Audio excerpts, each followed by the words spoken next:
I don't know about you, but I've got a soft spot for a good pair of shoes. I love my shoes. So while I'm in Northampton, which is, incidentally, the shoe capital of Europe, I'm going to pop into the very upmarket and classy Crockett and Jones to find out exactly how a good pair of shoes is made.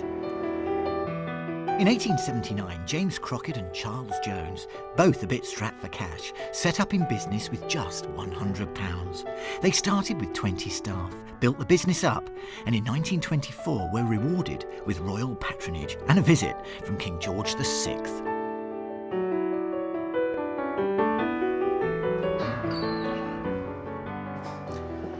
And the company is still family run after all these years. So let's go and meet the managing director, Jonathan Jones, who's a direct descendant of one of the original co-founders of the company, Charles Jones. Jonathan, it's good to see you. What a marvellous factory. Surrounded by shoes as well. I'm in shoe heaven. It's wonderful to see a family-run business still.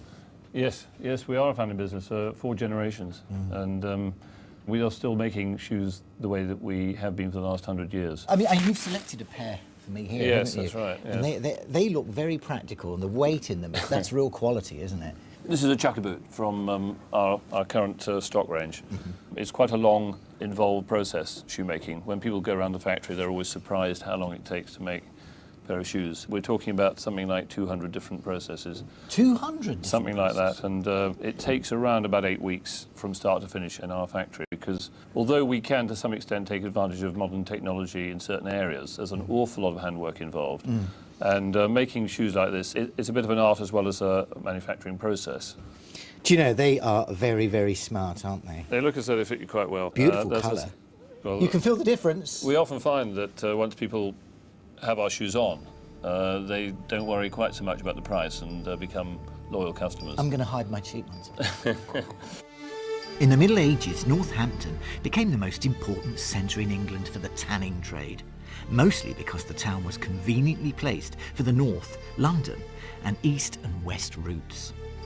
In addition, Northampton was surrounded by forests, which provided an abundance of oak bark, an essential tanning ingredient.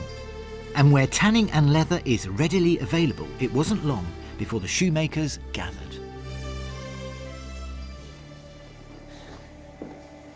And this is where it all starts. Steve, is it? Yes. Hello, pleased to meet you. He told me I could find you here. Yeah. So you're the guy in charge of all the hide, all the skins. Well, this area controls all the quality for the business, right. Incoming goods, and we have to make sure that it meets all the qualifications, you know, and standards and quality. You've got some mixed hide here. I can just see by the just by the finish. What's this? This is American pull-up leather. Right. Older animal, natural scars. Yeah. Big scars, healed scars. This is a calf, which is most high-class manufacturers use now. Yeah. This is what we start with, the raw material, and this is when we've antiqued it. Okay, that's the basic colour. It all comes out like that. Yeah. You steep it in a liquid? No, what we do is, in the final stages of the shoes, we apply antique creams, polish, antique creams, polish. Virtually like you Very much like a woodworker. Yeah, to enhance the grain and the analinity of the product.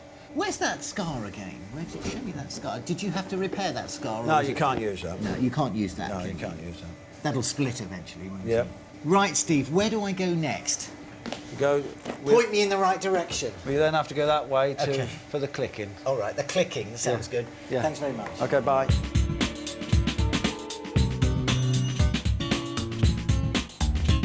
Hi, Graham. Hi. Hello. You're one of the clickers. Why do they call you a clicker? Well, it stems back from a long time ago that when the knife comes from the pattern, it clicks. OK, show me what you mean by that. So here we go, round the pattern. Oh, yes. Just a little click off the leather? Yes, just a little click as it comes out.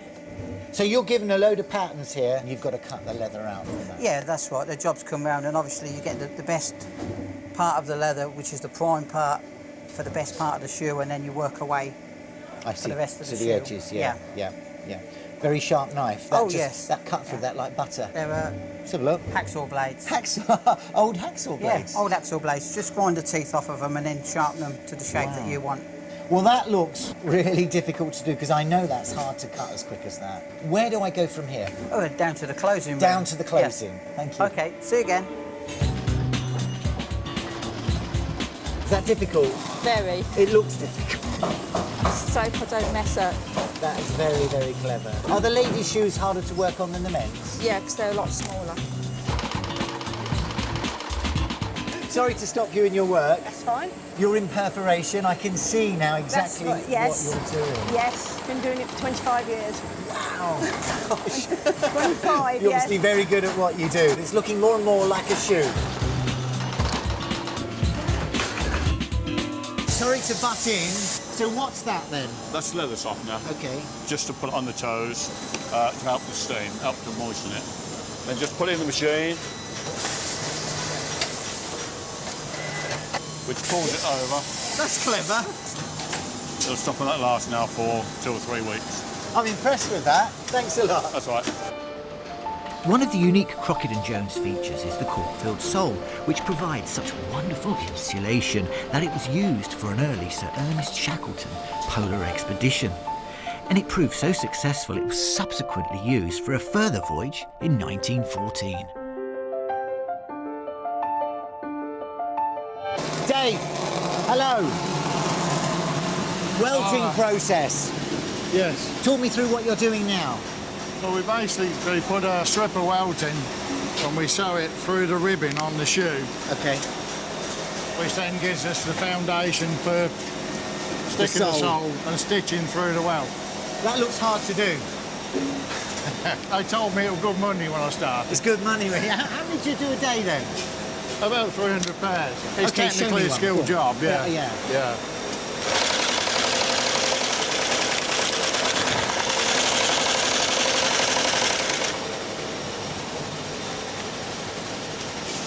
Its uniqueness is that once you've put it in, if you want to mend this at any stage, you can simply do that. Ah. It's a, Right. it's a chain stitch, so you can remove the whole process to mend the shoe, unlike a stuck-on. Yes. Yeah. Yes, exactly. Yeah. Unlike my stuck-ons, you notice that straight Yeah. away. Yeah. Always notice what somebody's got on the feet. But basically, that's what Basically, makes it I've got to special. treat myself to a new pair of shoes while You I'm should here. just go in the factory shop, mate. Yeah. Down the factory shop. I'm gonna do that, Dave, and I'm gonna treat myself to a new pair of shoes. Yeah. Mention my name, you get 10% discount.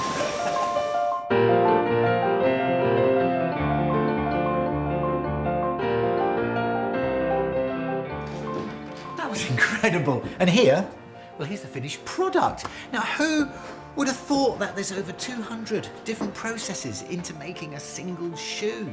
Wouldn't have believed that. But they don't come cheap, mind you. The average price is £250 to £350. But they will last you a good 10 to 20 years.